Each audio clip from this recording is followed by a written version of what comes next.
Mia boboko view mia bobo. Hallelujah. Hallelujah. Hallelujah. Le maweto le mauvi. Le boboko la comme amen. Bobo kokwe. Bobo kokwe. Vawoto lenye jim. Vawoto lenye ejime gbogbo kokwe gbogbo okokwe vawodo lenye ejime vanawodo lenye ejime ejo gbogbo kokwe ejo ma upejo vawodo lenye jima ejo ma ugapejo mabana vawodo lenye jima ejo mau gavajo madakpana mau dek bok ko ponu san ko tenye kple mau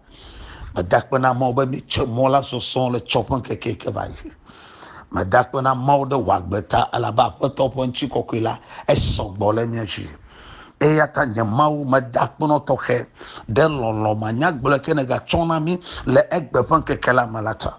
to gboba nu chin la gbojo to mi nya ha elomi eye ne chona wumso ikenye gbogboko ya efu na de miama papa mi dakpono toke le eyi vivi ke mamele le kafofo nyi ke mane komiko daro matore chi eye masubo makonkon chi do kanyenye gbogbo katanta de no manyak bleke ne chona mia ne subode yo katata amle mapo maukle chidu la nanya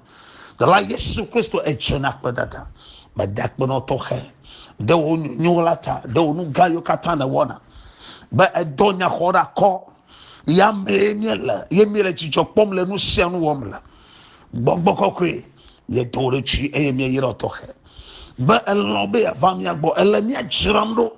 na amisisi fafa elemia chiramdo no nchi kokwe yata kwakbeda dala iveviama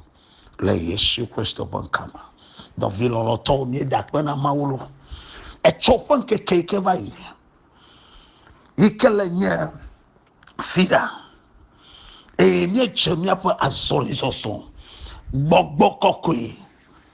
blepo fafa de mianchi ye dakpena mawdeta ba chopan ke kamye no menue le Yesu Kristo bankama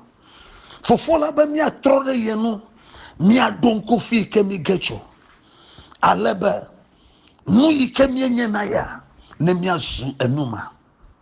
amma ikemi nyena ya ne mi azu amavavama egbo na bi le nyade de fia pa gbalema le etaveliama ba mi adonko afi kemi gecho ya mau me mi gecho ya gbo mi le dowomle mau va si kele mi aji sakple kele ba pora vinyo malomi mi jole igbo igale mi akpem toke ba mi atere yenu papa nti kokwe to nanya mawuyo nye kple be mi agogo ye mawuyo nye kple be mi akoye jisa le kaklama eneli akoye ebe mi ga ngono bola mi adongo fi ke mi gecho mi avant l'ongban togbo l'ongban to manya be mi jesi be von lo minya atan tu vi ma ke glona fofua be ne ma be kesino no me player ayo me player e va doagbe e gafone be aw ifofo papa ma no pa gedele nu dudu obo amole nu dum sakple kele leke avano fukpem le teƒea iko gble pe gadome kple nyɔnu ahasiwɔlawo kple nyɔnu matrewɔlawo kple hadzelawo ahanolawo dzidzɔkpɔlawo eye woɖo agbesiavɔ ebe awo matso mayi fofonye gbɔ ala ɖe kuku nɛ be mewɔ nu vɔ ɖe ŋutiwo kple dziƒo nu fofo la xɔe wòdo awu nɛ ebe awo vinye eke bua ɖevi sia egatrɔ gbɔ Mawu nye gã le woƒe agbe me hafi Mawu ƒe gbɔgbɔ la na dɔ wo. David gblɔ na mi le Psalm 51 be Mawu megaxɔ wo gbɔgbɔ kɔkɔe la le asinye o. Nye kple mi ɖo ŋku nya sia dzi na Aƒetɔ la eye mi le kuku ɖem ne le yeyea me eye mi fa konyi le tsɔƒe ŋkeke va yi be ne kɔ miaƒe dzidadawo ke mi nu yiwo ke me ne to nu yiwo ke me ne nɔ Aƒetɔ eklɔ nuwo ɖa le wo dzidzi eye edziwɔma evo dziwɔma eli be gbɔgbɔ kɔkɔe nava xɔ nyi anɔ ke le kaƒoƒo vevia me le Yohanes ƒe agbalẽ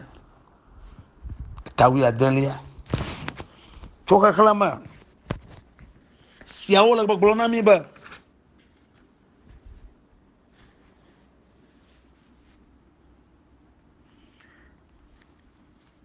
le blavevɔ toa kɔ yi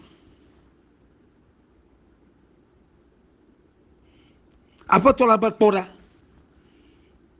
ŋkeke aɖe li ke gbɔna emi gbɔna nu bia ge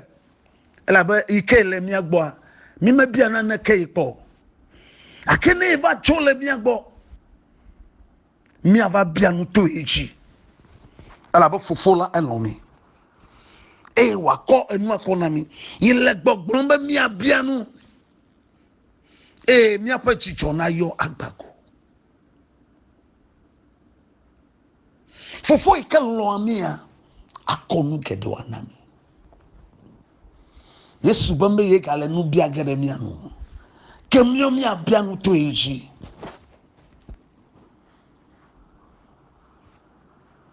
Yohanes ƒe agbalẽ 19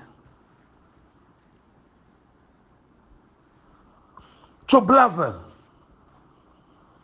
blavɔtɔ̃ blavɔne blavɔatɔ̃ blavɔade blavɔadre blavɔnyi kɔ yi miabia nu le yeƒe ŋkɔ dzi eye wòava me nukɔ dzim ne le tso gbɔgbɔ kɔkɔe la gbɔ nu ka ne be gbɔgbɔ kɔkɔe ne kɔkɔ na ye nu ka dzim ne le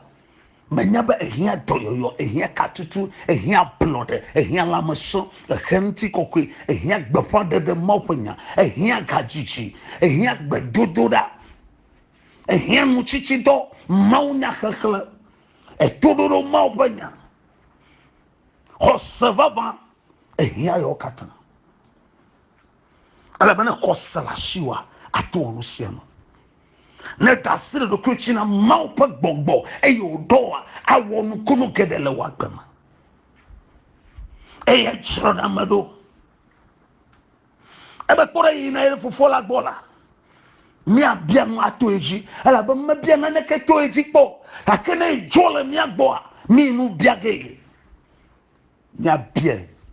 elabe Mawu ƒe gbɔgbɔ kɔkɔe la aƒo nu ɖe mia nu meti be nadze xɔlɔ kple Mawu gbɔgbɔ kɔkɔe eya nye ŋusẽ doa me la eye ɖɔna nuwo katã ɖo eye nana gbe eye nana menu veve eye nana lãmesẽ eye na wozɔna vɔvɔmanɔmetɔe eye na miezɔa le balido blukɔ tsiritsiri me mevɔa dzɔgbevɔ ɖeke o elabe Yehowa nye miabe kekeli kple miabe xɔname Yehowa nye kplɔla nyuitɔ na mi Mawu gbɔgbɔ kɔkɔe na do ŋusẽ o gbɔgbɔ kɔkɔe na ɖiɖi ɖe mia dzi le agbɔsɔsɔ me eye wòatsɔ eƒe kekeli ade miaƒe agbe me Mawu gbɔgbɔ kɔkɔe miekpɔ tɔxɛ ɖe wò ŋusẽ kple wò ŋuti kɔkɔe gã ɖe wò amenuveve yi ke nɔa me dzi geɖe miame kple wò ŋusẽ yɔdɔ mi na tuka mi dzra mi ɖo na do ŋusẽ mi ɖe ga mi tso babla yi ke mi le ɖe ga mi tso anyigba yi ke dzi mi le xɔ na mi le ye vevia me wò kekeli ne klẽ ɖe mia dzi vivitsi ne te ɖe axa tso miaƒe agbadɔwo gbɔ vivitsi ne bu ɖe le mia gbɔ eku ne te ɖe axa tso miaƒe agbadɔwo gbɔ Mawu ƒe kekeli Mawu ƒe ŋusẽ miexɔ tsi o se eye mieka ɖe dzi o na wò amenuveve kplo ye yana gbabla mi manyoro da fulama ne la fumama Kristo pon sai kenye gbogbo ko ya na didi regio gbogbo ko la ka fofo ya ma ne henu se do ma vana o ne henu nya ye ne Gbedododa pa gbogbo adado wa gbeji adogbera nukunu kple chesigere wa jego e ona yiro la ka fofo ya ma e wa koifa manwe be kenye gbogbo ko ya ne do tam e wa kocho ye akochicho mosibo va vande mo la Yesu Kristo bon kama e ma dogberale o yiro la ka fofo ya ma ngogba mananyono e ma opo mu sekechimla ne swasio la Yesu Kristo bon kama la mawaton la mavila bla bok la bon kama amen.